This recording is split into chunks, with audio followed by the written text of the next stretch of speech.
Okay, so thank you, Christy. I will take over now. So first you got some information on how to help your students, but now we will also provide some information about how to assess the test. Unfortunately, language testing is quite tricky. Listening and reading is easy to use when you or easy to assess when you have computer-based tests, but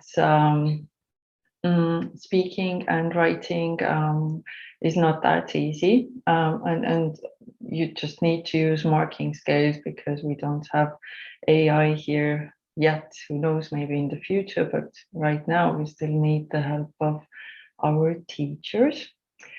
And assessment is also done on A's, where you need to read the writing task or you have to listen to the audio files that the students have recorded. I'll show you some screenshots again so you could see what it's like. I'm sure some of you have already done it, but and at first I guess A's can be a bit confusing, but once you get used to it, you realize that actually it's much easier than with paper-based tests. So this is what you see when your students have taken the test and you are one of the assessors in your school. You don't have the test booklet, you have sets of tasks. So you log in but now you need to be the teacher. Then you go under hindamisest or assessment, and then you can see the sets there. W means writing and S means speaking. So as you can see, for writing, there's only one set of tasks, which is all the answers of your students. So for example, here you can see that I have 7 writing tasks to assess, or 7 answers here. And then speaking is divided into 7 sets. This is different now because when we have face-to-face speaking tests, we usually have the interviewer in the exam room and also the assessor. Since we have a fully digital speaking test, we don't need to have the interviewer there. A computer will do that, and also the assessor does not have to be in the room. So the assessor can actually start assessing the answers whenever they find it most convenient. Also, another thing, you won't listen to the whole interview, so you don't have to be sitting there and waiting for the preparation time, for example, to end. You can only listen to the students' answers.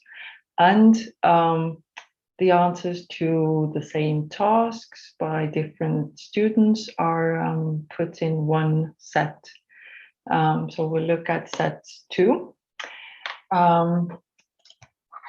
So when you start assessing, just go back for a second. So the first one is W1, which is writing 1. And if you click on it, you see that you have 7 tasks to assess, and you click on start, this blue button there, and it also uses this red, amber, green code, like with traffic lights. Basically, when it's red, there's something wrong there, or you should pay attention. Amber means it's more or less okay, but not quite. And then green means that everything's fine. So you start, and this is the assessment screen you see. As Christy already said, unfortunately, some of A's is still in Estonian, some of it can be seen in English. Since we have so many other foreign languages as well, we can't have A's in French or German yet, so we have to make do with Estonian. But the marking scales are in English. So, and also the names of the assessment aspects are also in English. On the left, you can see your student's answer. And here it says, write your email here, which means that the student has not written anything. And it will be quite easy to mark because on the right, you see the marking scale. You have two aspects, content and vocabulary and grammar. And then you can see how many points you would have to give. So here, there is no answer. Well, they haven't actually written anything. It's the words they already had there when they opened the task. There are different marking scales used. So basically, you write your answers. Again, we won't analyze the marking scales in detail yet, but it would be advisable when you start the whole assessment procedure to basically go set by set, and probably starting from writing might be a good idea because there's only one set, so you can finish it very quickly. And I guess some teachers who have done it with us, for example, who did it in the pilot sessions or who did it last year in October, they said it's actually it's more convenient to do because you don't, you can just go set by set, you focus on one thing, and when you have completed one set, it feels nice and you can just submit the marks and move on to the next set.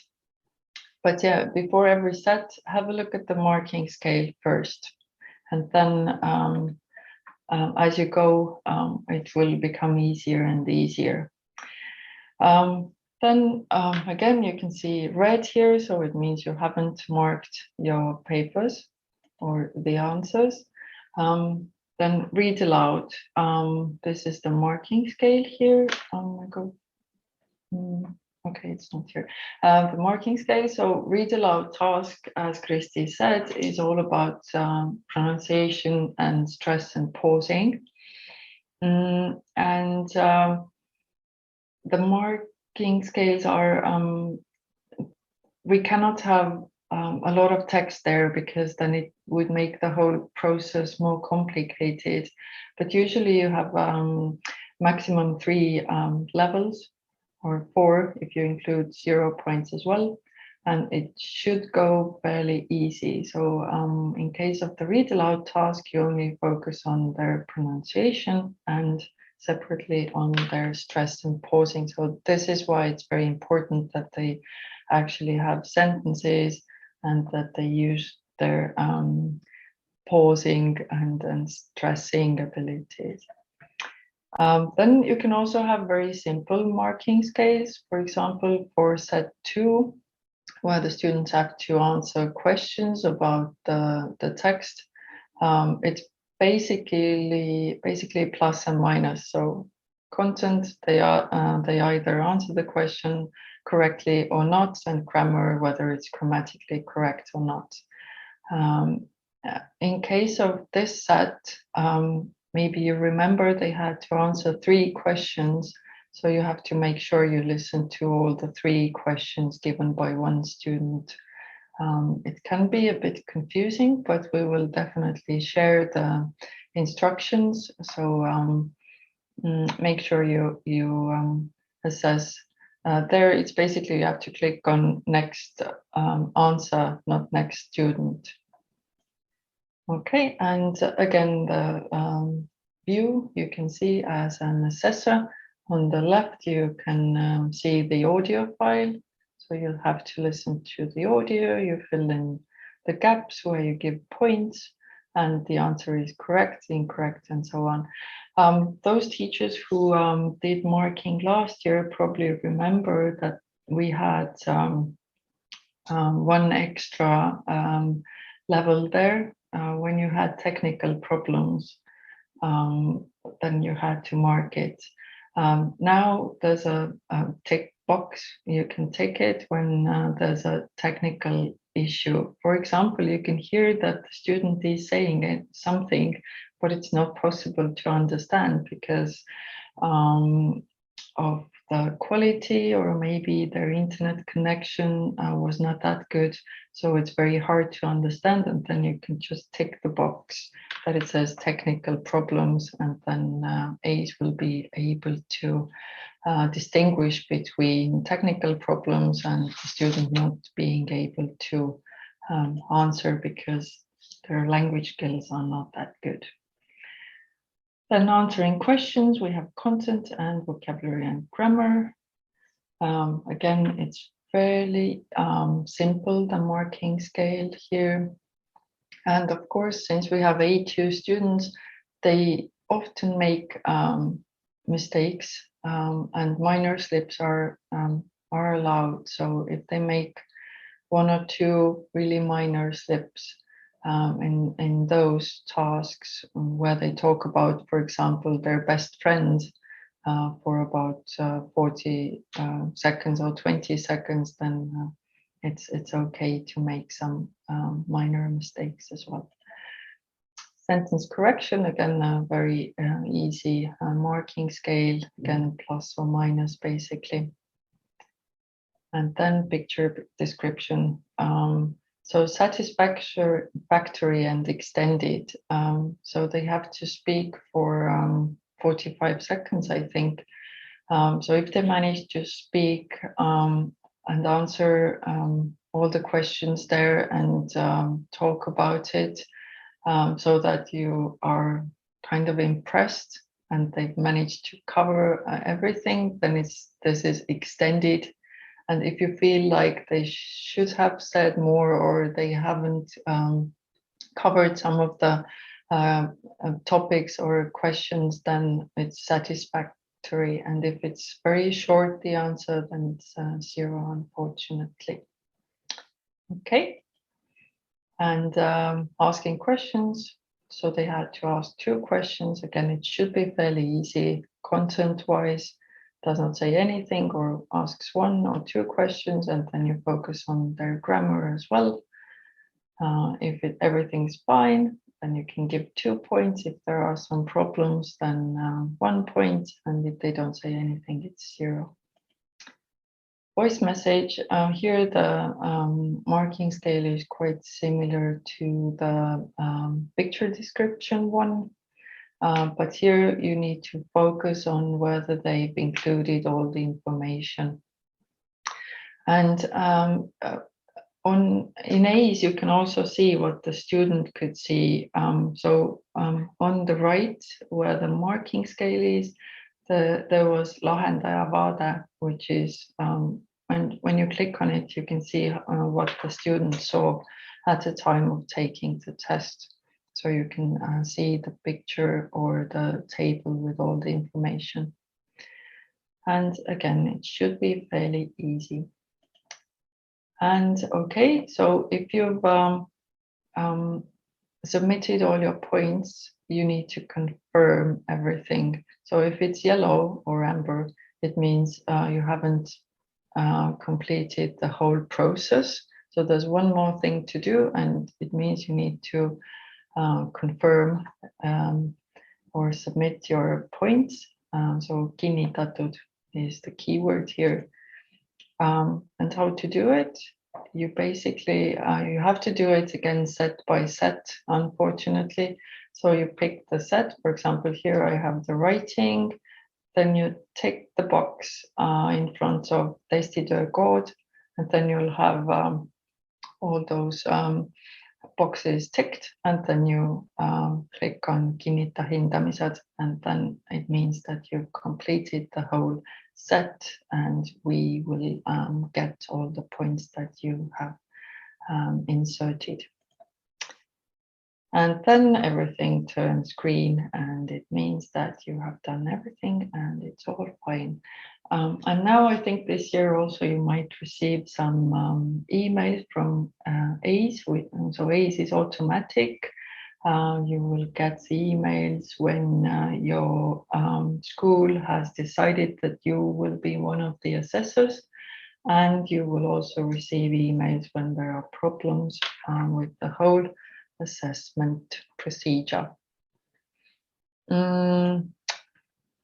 Feedback. So computer-based testing is actually a nice way to give more personalized feedback.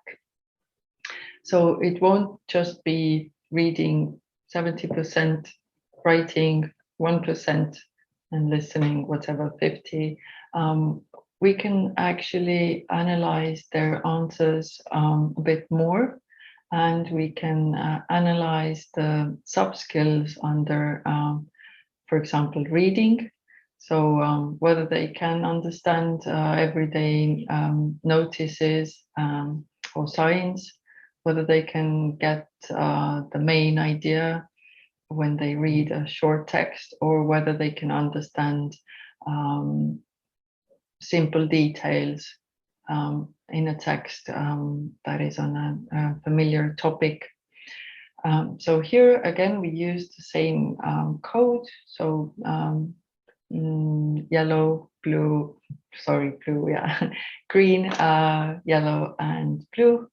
And again, if everything's green, the student has achieved A2 in English. If you can see yellow there, it means they should try a bit harder and keep practicing. And if everything's red, then yeah, they have some problems. And the feedback is in Estonian, yes. Yeah, so for now it's in Estonian. We thought about having it in English, but A2 students probably would struggle a bit. So right now it's in Estonian, but we'll think about all the options, and maybe we will have it in Russian too, because then the parents, for example, can read it. So we will do our best to share the information with as many people as possible. So this was everything about the A2 test. So it takes place in October, in the middle of October, before the school break. And again, so the written test and then the speaking test. So there are two different. Do you have any questions about the A2 test?